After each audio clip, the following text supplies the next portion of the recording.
बिस्मिल्लाहिर्रहमानिर्रहीम। आज तक के मुअज़्ज़ज़ नाज़रीन अस्सलाम वालेकुम। अब किस्त 17 मुलाहिज़ा फरमाएं। वही शख्स मुझसे 3 सीढ़ियां नीचे मेरे मुतवाज़ी दौड़ रहा था और फिर मुझसे ज़रा आगे निकलकर वो भी ऊपर आ गया। मैंने रुककर एक लम्हे को उसकी तरफ देखा और फिर दौड़ता हुआ सीढ़ियां उतरने लगा। वही शख्स भी मेरे पीछे था। जब मैंने महसूस किया कि वो मेरे सर पर पहुंच चुका है तो मैं अचानक ही नीचे बैठ गया और वो शख्स जैसे ही करीब पहुंचा मैंने बड़ी फुर्ती से एक टांग आगे फैला दी।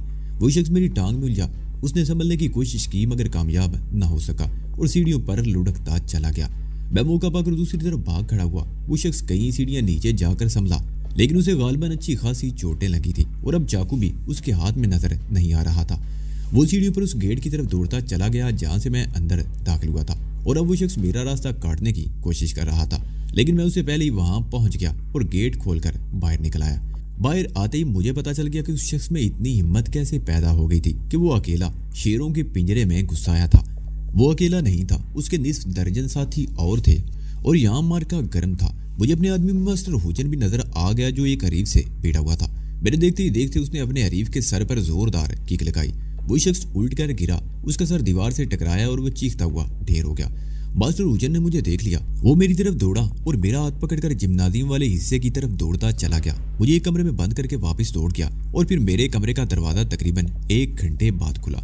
जिम्नाजियम में पुलिस भरी हुई थी। हमलावरों में से एक आदमी मारा गया था, उसकी गर्दन टूट गई थी और एक जख्मी हालत में पकड़ा गया था। ये वही आदमी था जिसने मुझे स्टेडियम में घेरने की कोशिश की थी।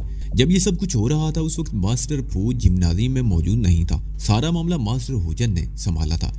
पुलिस अपनी कार्रवाई में मसरूफ थी और मास्टर हुसैन उस जख्मी को एक कमरे में ले गया था और उसके साथ 2 शागिर्द और भी थे लेकिन उनमें से किसी को हाथ पैर हिलाने की जरूरत पेश नहीं आई।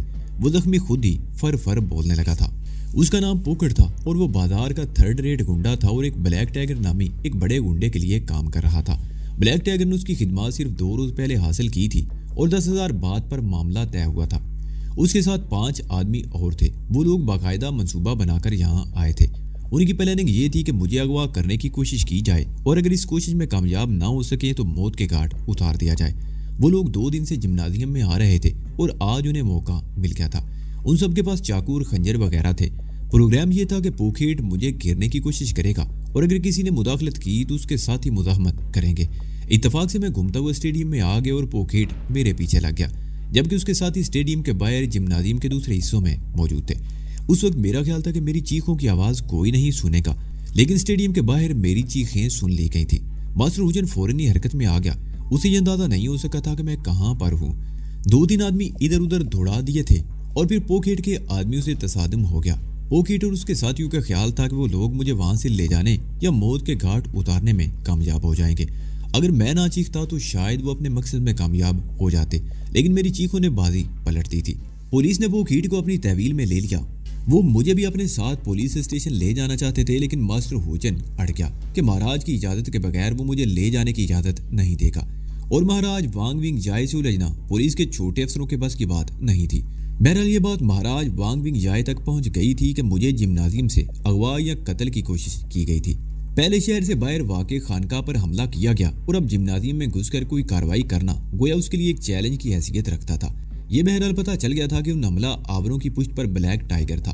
ब्लैक टाइगर को वो बहुत अच्छी तरह जानता था। ब्लैक टाइगर बहुत ऊंचा बदमाश था। उसका एक बाकायदा गुरु था जो मुख्तलिफ हिस्सों में बटा हुआ था। उसने यहाँ अमरीकी माफिया सिस्टम अपना रखा था। एक गुरु मुनशियात के बिजनेस को कंट्रोल करता था और दूसरा तवाइफों के कारोबार की निगरानी करता था। इस तरह तमाम शोबे बटे हुए थे। इस मामले में ब्लैक टाइगर को मुलव्वस होने पर मुझे समझने में देर न लगी कि दारा ने उससे राब्ता किया था। उसके जरिए मुझे या तो अगवा कराना चाहता था या मरवा देना चाहता था। ब्लैक टाइगर का ग्रोह अगरचे बहुत ताकतवर था लेकिन महाराज वांग विंग जाए की ताकत उससे कहीं ज्यादा थी। उसे आम शहरियों की इखलाकी हिमायत भी हासिल थी। उसके शागिर्दों की तादाद अनगिनत थी। उनके मामूली से इशारे पर लोग कट मरने को भी तैयार हो जाते लेकिन महाराज खून खराबा नहीं चाहता था। उसने ब्लैक टाइगर को पैगाम भिजवा दिया कि वो दारा या किम की हिमायत से हाथ खींच ले और इस शहर का अमनो अमान बर्बाद ना करे। लेकिन ब्लैक टाइगर शराफत की जबान समझने वाला नहीं था। जो आदमी महाराज का पैगाम लेकर गया था उसकी वापसी एम्बुलेंस पर हुई थी। महाराज वांग विंग जाए ने मास्टर फू को सिग्नल दे दिया। मास्टर फू भी अगरचे महाराज की तरह दंगा फसाद नहीं चाहता था लेकिन उसने भी एक कोशिश जरूर की थी कि ये मामला खैर हाफिज से तय हो जाए। لیکن پھر اسے اس بات کا یقین کر لینا پڑا کہ لاتوں کے بھوت باتوں سے نہیں مانتے، اور اس طرح بلیک ٹائیگر اور ماسٹر پھو میں ایک خوفناک جنگ چھڑ گئی، اور یہ جنگ میری وجہ سے شروع ہوئی تھی۔ جمنازیم میں روزانہ سینکڑوں لوگ آتے، ہر سنڈے نائٹ کو اسٹیڈیم میں کک باکسنگ کے مقابلے بھی ہوتے جنہیں دیکھنے کے لیے کثیر تعداد میں لوگ آتے تھے، اور کسی پر کوئی پابندی نہیں لگائی جا سکتی تھی۔ اس واقعے کے بعد جمنازیم میرے لیے غیر محفوظ ہو گیا تھا، اس لیے مجھے وہاں سے پھیلا چائی روڈ کے پہلو میں واقع ایک عمارت میں منتقل کر دیا گیا۔ یہ گنجان آبادی والا علاقہ تھا۔ یہاں کی آبادی اگرچہ ملی جلی تھی لیکن اکثریت ہندوؤں پر مشتمل تھی۔ اس علاقے میں ایک چھوٹا سا مندر بھی تھا۔ مجھے ملہوترا مینشن نام کی جس 6 منزلہ عمارت میں رکھا گیا، یہ بھی ایک ہندو کی ملکیت تھی۔ 2 3 کمروں کے فلیٹ تھے۔ فلیٹ کے مرغیوں کے وڑبے تھے جن میں انسان رہنے پر مجبور تھے۔ آمد و رفت کے لیے 2 تنگ سے زینے اور ایک لفٹ بھی لگی ہوئی تھی جو اکثر خراب رہتی تھی۔ زینوں پر اس قدر گندگی اور غلاظت بھری رہتی تھی کہ آتے جاتے ابکائیاں آنے لگتی تھی۔ ہمارا 3 کمروں پر مشتمل فلیٹ دوسری منزل پر واقع تھا، جس کے سامنے کے رخ پر تو تنگ سی گلی تھی اور پچھلی طرف جہاں صبح سے رات تک ایک ہنگامہ سا رہتا تھا۔ مجھے حیرت تو اس بات پر تھی کہ اس پرہنگام علاقے میں لوگ کس طرح زندگی گزار رہے تھے۔ میرے ساتھ 2 آدمیوں کو بھیجا گیا تھا۔ مجھے فلیٹ میں چھوڑ کر ایک آدمی واپس چلا گیا اور دوسرے کو وہیں رہنا تھا۔ فلیٹ میں 2 ہندو عورتیں رہائش پذیر تھی۔ ایک ادھیڑ عمر عورت تھی اور دوسری جوان۔ وہ دونوں بہنیں تھیں۔ جوان کی عمر 20 کے لگ بھگ رہی ہوگی۔ میں اسے مہاراج کے جمنازیم میں بھی 1-2 مرتبہ دیکھ چکا تھا۔ اس روز باتوں میں انکشاف ہوا کہ اس نام کی وہ خوبصورت عورت ماسٹر پھو کی شاگرد تھی اور علاقے میں ٹریننگ سینٹر چلا رہی تھی۔ اس کی بڑی بہن شانتی ووڈ روڈ کے ایک بڑے ڈپارٹمنٹل سٹور پر ملازم تھی۔ وہ صبح کام پہ جاتی اور واپسی رات کو ہوتی، لیکن میرے آنے کے بعد وہ اپنے جاننے والوں کے ہاں منتقل ہو گئی تھی۔ 3 دن نہایت سکون سے گزرے۔ کوشلیا کا اب زیادہ تر وقت گھر پر ہی گزرتا۔ وہ میرا بہت خیال رکھتی۔ سنگاپور سے نکلنے کے بعد مجھے پہلی مرتبہ یہاں انڈین کھانے کو ملے تھے۔ کوشلیا خود تو گوشت نہیں کھاتی، لیکن اس روز اس نے میرے لیے خاص طور پر گوشت کا سالن تیار کیا تھا جو بہت لذیذ تھا۔ دن میں 2-3 مرتبہ ماسٹر پھو ٹیلی فون پر صورتحال معلوم کر لیا کرتا تھا۔ ایک روز میں نے بھی اسے بات کی تھی۔ میں نے اسے یہ بتایا کہ میں یہاں بور ہو رہا ہوں، تو اس نے وعدہ کیا تھا کہ 2-4 روز میں مجھے کسی اور جگہ منتقل کر دیا جائے گا جہاں بوریت نہ ہو۔ میرے کمرے کی کھڑکی بازار کی طرف کھلتی تھی۔ دن کے وقت اس کھڑکی کے سامنے دبیز پردہ پڑا رہتا، لیکن شام کا اندھیرا پھیلنے کے بعد کمرے کی بتی بجھا کر کھڑکی میں کھڑا ہو جاتا اور بازار کو دیکھتا رہتا۔ مجھے اس فلیٹ میں رہتے ہوئے 1 ہفتہ گزر گیا تھا۔ اسی دوران میں فلیٹ کے دروازے کی طرف بھی نہیں گیا تھا، اور میرے ساتھ جو محافظ بھیجا گیا تھا وہ داخلی دروازے کے ساتھ ہی رہا کرتا تھا۔ اس کی ایک طرف چھوٹا سا کچن تھا اور دوسری طرف باتھ روم۔ آگے 2 کمرے تھے۔ ایک کمرے میں رات کو میں سوتا اور دوسرے میں کوشلیا۔ میرے کمرے میں ایک چھوٹا سا باتھ روم بھی تھا۔ رات کو سوتے وقت دونوں کمروں کے دروازے اندر سے بند کر لیے جاتے تھے۔ ان دونوں کمروں کے بیچ میں بھی ایک دروازہ تھا جو کھلا رہتا۔ اس رات کو کوشلیا دیر تک میرے کمرے میں بیٹھی باتیں کرتی رہی، اور جب نیند سے میری آنکھیں بند ہونے لگی تو وہ اٹھ کر اپنے کمرے میں چلی گئی اور میں بستر پر لیٹ گیا۔ فوراً ہی نیند کی آغوش میں پہنچ گیا۔ میں شاید کوئی خواب دیکھ رہا تھا۔ ایک حسین اور جوان عورت مجھ سے لپٹی جا رہی تھی۔ کبھی وہ میری پیشانی پر بوسے دیتی اور کبھی گالوں پر۔ اس کے ہاتھ مسلسل حرکت میں تھے۔ میرے پورے جسم میں سنسنی سی لہریں دوڑ رہی۔ ایک لطیف احساس نے مجھے اپنی لپیٹ میں لے رکھا تھا۔ ایسا احساس میں نے زندگی میں پہلے کبھی محسوس نہیں کیا تھا۔ اور پھر اس حسین عورت نے اپنے ہونٹ میرے ہونٹوں پر جما دیے اور مجھے بھینچنے لگی۔ میرا سانس گھٹنے لگا۔ میں اپنے آپ کو اس عورت کی گرفت سے چھڑانے کی کوشش کرنے کے لیے کسمسانے لگا، لیکن اس نے بڑی سختی سے مجھے دبوچ رکھا تھا۔ اپنے آپ کو اس عورت کے شکنجے سے چھڑانے کی جدوجہد میں میری آنکھ کھل گئی اور پھر میں کانپ کر رہ گیا۔ وہ کوئی خواب نہیں تھا، ایک خوفناک حقیقت تھی۔ کوشلیا مجھ سے لپٹی ہوئی تھی۔ اس کے بدن پر لباس نام کی کوئی چیز نہ تھی۔ میں اسے ہٹانے کی کوشش کرتے ہوئے اٹھ کر بیٹھ گیا۔ ارے آرام سے لیٹ جاؤ، کوشلیا نے سرگوشی کی۔ یہ آپ کیا کر رہی ہیں؟ میں اکلایا۔ میری نظروں میں آپ کا بہت احترام ہے۔ میں تو مجھے اپنی بہن یا آنٹی سمجھتے ہو، یہی کہنا چاہتے ہو نا؟ اس نے میری بات کاٹ دی۔ یہ سب ڈھکوسلے ہیں۔ رشتے صرف خون کے ہوتے ہیں، باقی سب فریب ہے۔ جس شخص نے سب سے پہلے میری عزت پر ہاتھ ڈالا تھا وہ عمر میں مجھ سے 30 سال بڑا تھا اور مجھے بیٹی کہتا تھا۔ میں کسی رشتے کو نہیں مانتی، تم مجھے آنٹی کہو یا دیدی، لیکن میں تمہیں صرف اور صرف ایک مرد سمجھتی ہوں جو میری خواہش پوری کر سکتا ہے۔ اب تم خاموشی سے وہ کرتے رہو جو میں کہوں۔ نہیں، آواز میرے حلق میں اٹک رہی تھی۔ پلیز مجھے چھوڑ دو۔ مجھے کسی ایسے کام کے لیے مت کہو جسے میں برا سمجھتا ہوں اور جس کے بارے میں کچھ نہیں جانتا۔ تم بچے نہیں ہو، بھرپور نوجوان ہو، کوشلیا نے کہا۔ اس کی گرم گرم سانسیں میرے چہرے سے ٹکرا رہی تھی۔ تم کچھ نہیں جانتے، یہی تو میں بتانا چاہتی ہوں کہ زندگی کیا ہے۔ जिंदगी की असल रंगीनियां अब तक तुम्हारी निगाहों से ओझल रही हैं और मैं तुम्हें इनसे मुतारफ कराना चाहती हूँ। आओ, मुझसे दूर मत हटो, देखो मेरी तरफ देखो। नहीं, मैंने एक झटके से अपने आप को उसकी गिरफ्त से छुड़ा लिया और बेड से उतरकर खिड़की के करीब आ गया। मेरे दिमाग में धमाके होने लगे। कुशल्या भी मेरे पीछे आ खड़ी हुई। उसने दोनों हाथ मेरे कंधों के ऊपर से आगे लटका दिए और मेरी पूंछ से चिपक कर खड़ी हो गई। तुम जिंदगी की एक बहुत बड़ी नेमत को ठुकरा रहे हो, याद रखो। अगर तुमने इनकार किया तो इसका नतीजा। प्लीज, मैंने उसकी बात काट दी। आप मेरे पास से हट जाइए, वरना मैं रोमियो को आवाज देकर बुला लूंगा। रोमियो उस मुहाफिज का नाम था जो बाहर वाले कमरे में सो रहा था। ये धमकी कारगर साबित हुई। वो मुझे छोड़कर अलग हो गई। उसने मुझे बाहों से पकड़कर अपनी तरफ घुमाया और मेरी तरफ देखने लगी। किसी की नजरों में ऐसी सर्द मोरी मैंने कभी नहीं देखी थी। तुम अपनी जबान बंद रखोगे। उसकी सरगोशी में भी धमकी पोशीदा थी। उसने एक झटके से मेरे बाजू छोड़ दिए और पैर पटकते हुए अंदरूनी दरवाजे से गुजरकर अपने कमरे में बेड पर जा गिरी। मैं भी इसी हरकत अपनी जगह पर खड़ा रह गया। मेरी अजीब कैफियत थी। दिमाग में धमाके हो रहे थे और पूरे बदन में सनसनी की लहरें दौड़ रही थी। जिस्म के मुसाम पसीना उगल रहे थे और सांस तेज थी। मैंने खिड़की का पर्दा हटा दिया और ताज़ा हवा में लंबी लंबी सांसें लेने लगा। मैंने अपने बारे में पहले कभी नहीं सोचा था, लेकिन अब कुशल्या की इस तर्ज़े अमल ने मेरे दिमाग में हलचल सी मचा दी थी। क्या मैं वाकई इतना बड़ा हो गया था कि औरतें मुझसे इस किस्म की तवक्कुआत वाबस्ता कर लें? मैं तो अपने आप को बच्चा ही समझता था और कभी ऐसी कोई बात नहीं सोची थी। मैंने कई औरतों को नीम बरना देखा था। सिंगापुर में तो हाराकाशी के साथ लिपट कर सो जाता, लेकिन मेरा ज़हन कभी परागंदा नहीं हुआ था। हाराकाशी की आगोश में मुझे हमेशा सुकून मिला था। उसके सीने से लिपट कर मैंने हमेशा ममता की गर्मी महसूस की थी। कई महीनों तक खानकाह में भी फी के साथ रहा था।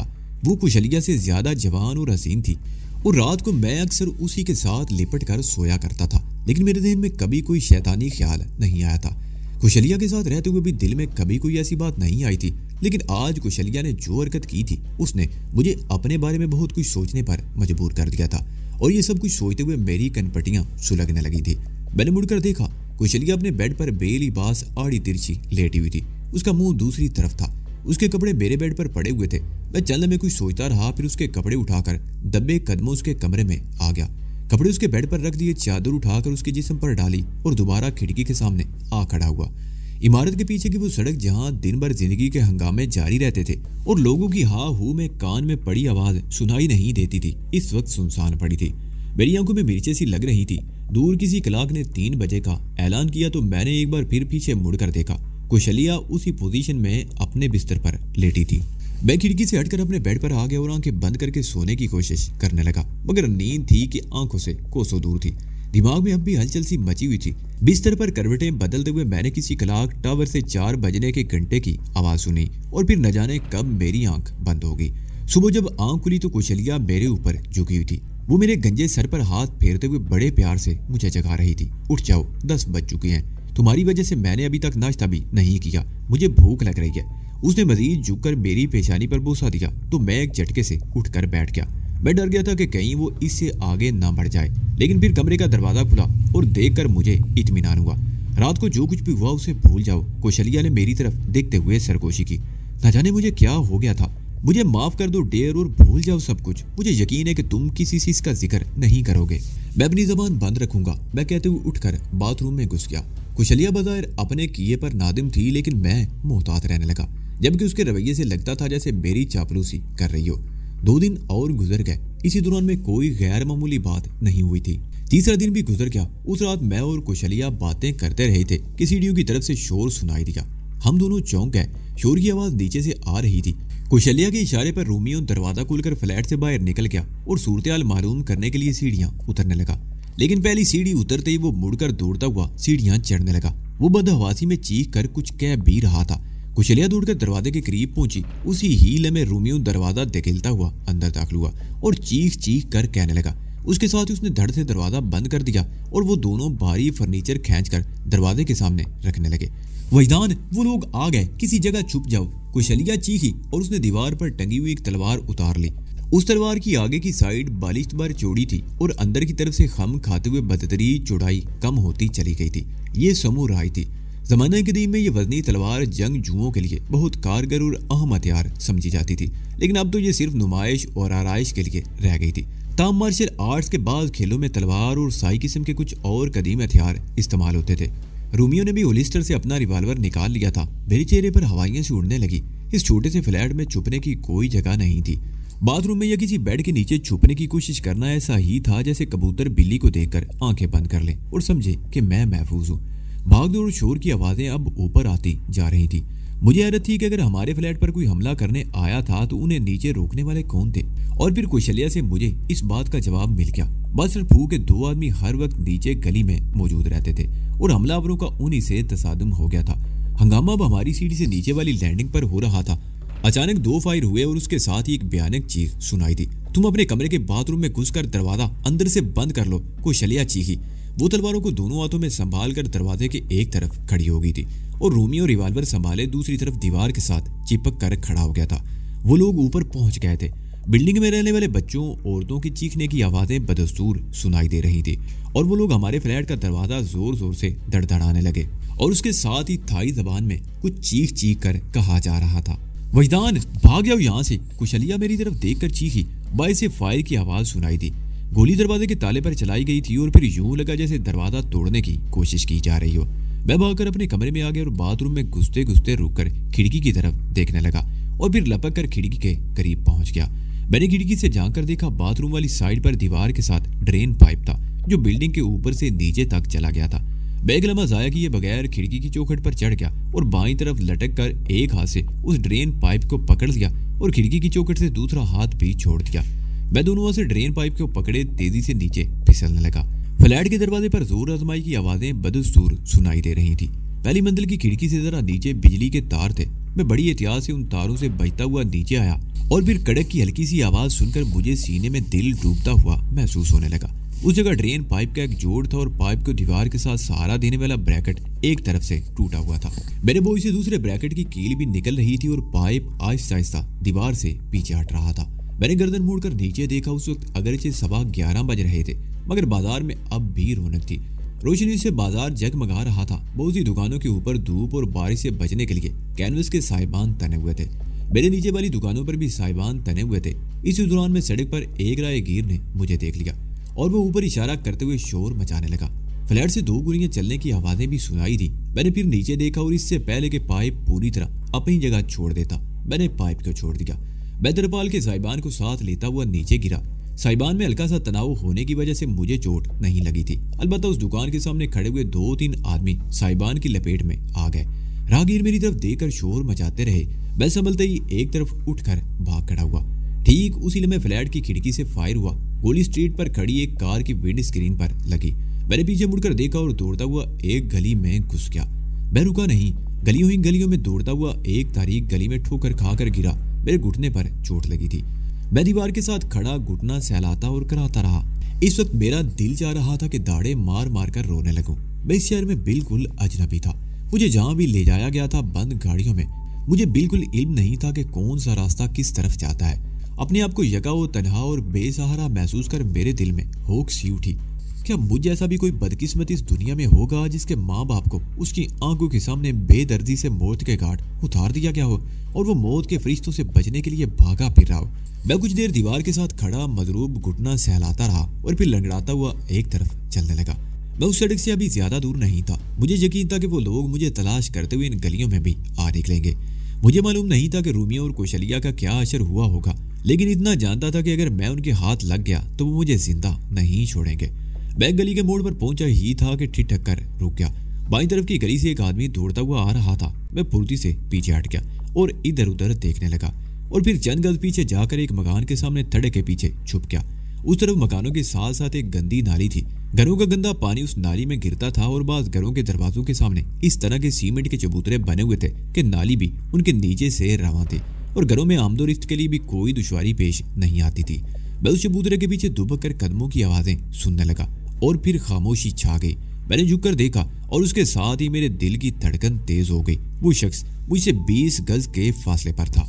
उसने काली पतलून और सफेद शर्ट पहन रखी थी जिसके बटन खुले हुए थे।